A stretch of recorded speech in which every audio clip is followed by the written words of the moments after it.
காவல் நிலையத்தில் தந்தை மகனை கொலை செய்த குற்றவாளிகள் அனைவருக்கும் நீதிமன்றம் எந்த கருணையும் காட்ட முடியாது. இது அரிதினும் அரிதான வழக்கு. காவல் நிலையத்தில் மரணம் என்பது மனிதநேயமற்ற செயல். இவர்கள் மனிதராக வாழ்வதற்கு தகுதியற்றவர்கள். இவர்களுக்கு மிக கடுமையான தண்டனை வழங்க வேண்டும் என்று சொல்லி அனைத்து குற்றவாளிகளுக்கும் இரட்டை தூக்கு தண்டனையை மதுரை அமர்வு நீதிமன்றம் கொடுத்திருக்கின்றது. முதலாவது குற்றவாளி இன்ஸ்பெக்டர் ஸ்ரீதருக்கு இரட்டை மரண தண்டனையும் 201வது பிரிவின்படி 7 ஆண்டுகள் சிறை தண்டனையும் 7 ஆண்டுகள் சிறை தண்டனையும் அபராதம் 84,10,000 ரூபாய் அபராதமும் ஆய்வாளர் ஸ்ரீதருக்கு வழங்கியிருக்கின்றது.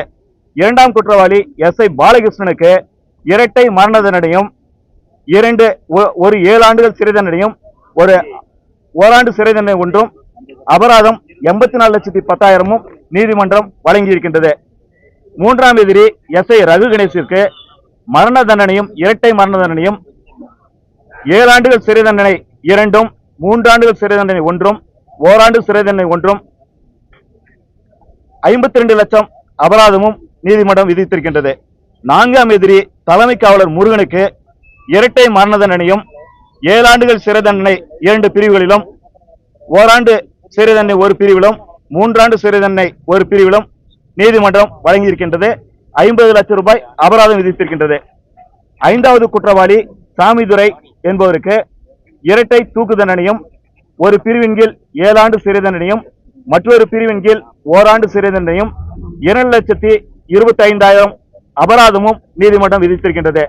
ஆறாவது குற்றவாளி முத்துராஜ் தலைமை காவலருக்கு இரட்டை மரண தண்டனையும் 7 ஆண்டுகள் சிறை தண்டனை 2 பிரிவுகளிலும் 3 ஆண்டுகள் சிறை தண்டனை 1 பிரிவிலும் ஓராண்டு சிறை தண்டனை 1 பிரிவிலும் 32 லட்சம் அபராதமும் நீதிமன்றம் விதித்திருக்கின்றது.